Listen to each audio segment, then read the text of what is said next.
yanzu baka buƙatar sai ka zama professional photo editor zaka iya edit na hotonka daga wannan zuwa wannan. A yanzu absolutely zaka yi amfani da AI domin ka yi editing na hoto ya koma mai kyau sosai ba tare da ka yi amfani da wasu basic tools ba waɗanda ake amfani da su wajen editing kamar Photoshop ko kuma irin su ainihin PixArt idan da waya kake amfani. A cikin wannan tutorial zan nuna mana ne za ka yi amfani da AI tool ka canza hoto daga wannan samfuri zuwa wannan samfuri. Ku biyo ni step by step a cikin wannan bidiyo. Idan wannan shine farko zuwan ka a wannan channel, kada ka manta da min subscribing, liking da kuma sharing.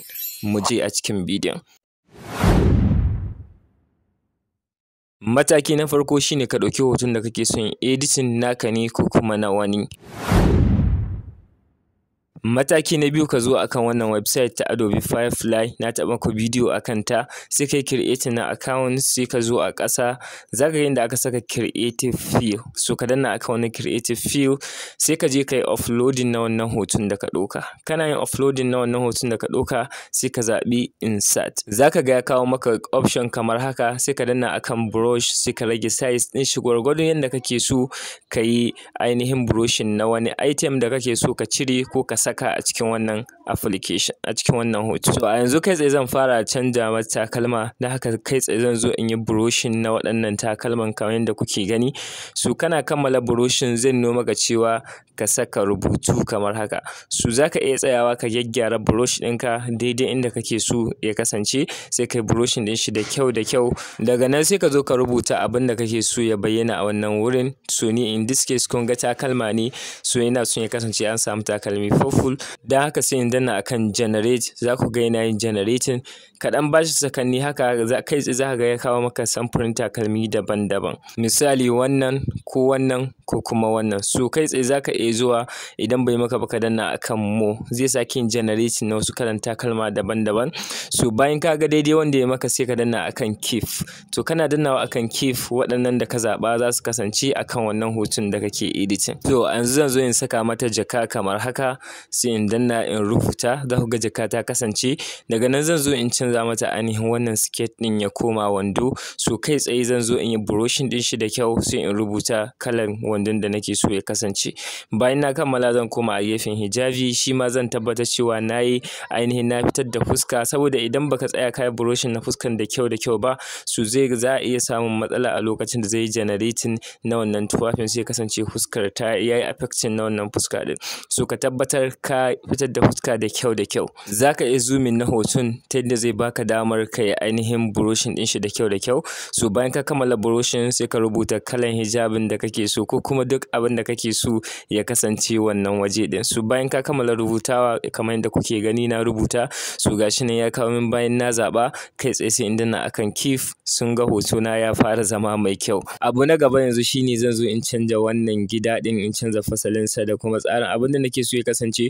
So kai tsaye zaka zo shi ma ka yi brushing daidai area da kake so, sa'annan kuma sai ka rubuta abin da kake so ya bayyana a wannan wurin. Kalan gida, in ma ba gida bane ko wani abu kake so zaka iya rubutawa, zai janye wannan gida ɗin sai ya saka maka wannan abin a wannan wajen. So bayan ka kammala brushing sai ka zo ka rubuta abin da kake so, zai kawo maka hotuna sai ka zaɓa na daidai tsarin da ka gaya maka. So bayan ka kammala zaɓen tsarin da ya maka kawai sai zaka ga ya kasance a wannan wajen.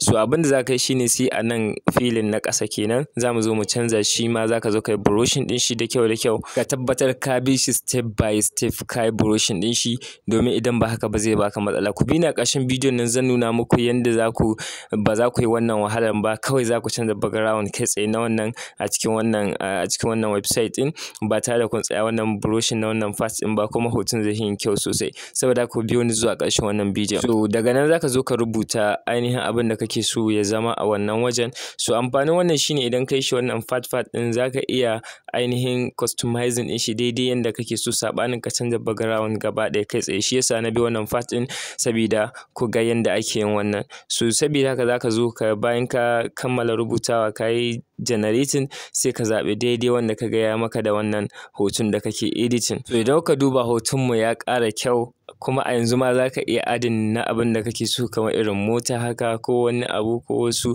dabbobi haka duka za ka iya azawa kamar irin dai yadda za ka ƙara ma abin yayi kyau sosai. So za ka zo ka ƙara yin brushing na inda kake so. Misali ne ina so in ɗan aza ɗan nuno wani ɗan gefe na mota haka, so zan zo in yi brushing ɗin shi ma sai in saka a wannan wajen. Bayan na kammala brushing zai kawo min ga su nan da dama in zaɓi daidai wanda na ga ya min daidai da wannan hoton kai tsaye sai in saka shi a wannan wajen. So bayan na kammala a yanzu na kammala ainihin wannan hoton editing ɗin, amma still har yanzu idan kuka dubi hoton ga yanda yake akwai buƙatar a ƙara mishi wani ɗan gyare-gyare haka saboda fuskar nata yanda zai yi kyau sosai. So domin amfani da wannan za mu yi amfani da wannan website da muka yi amfani da ita a cikin wancan bidiyon, wato remeka.ai.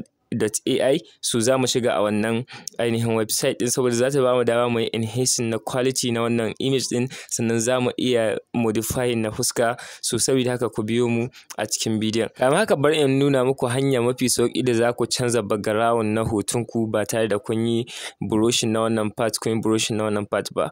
So yanda za ka yi shine bayan ka je ka yi uploading na hotonka ka zaɓi insert, zai kawo maka fuska kamar haka. So abin da za ka yi shine sai ka zo ka danna akan wannan background. So in ka danna akan background zai removing na background ɗin gaba ɗaya, sai ka rubuta duk abin da kake so ya kasance, shikenan kai tsaye sai background ɗin ya kasance kamar haka. So a yanzu bari mu danna a can sama kai tsaye mu yi downloading na wannan hoto ɗin domin mu je mu yi enhancing na quality sa. Bayan ka yi downloading hotonka successfully, kai tsaye za mu zo akan wannan website ta remeka.ai, mun zo akan image upscaler sai mu taho mu yi uploading na wannan hoto ɗin. So a wannan uploading na farko za mu fara modifying na wannan fuska, da haka za mu zaɓi ainihin wannan face restoration. So za mu restoring na wannan ainihin fuskar. So za mu zaɓe shi sai mu danna akan wannan button ɗin. Bayan ya kammala restoring na wannan fuskar za ku ga fuskar ta ƙara kyau sosai. So kai tsaye sai mu zo mu a nan ƙasa sai mu yi downloading na wannan hoto ɗin. Za mu iya ƙara uploading ɗin shi domin upscaling na hoton gaba ɗaya. So kai tsaye sai quality shi ya ƙaru.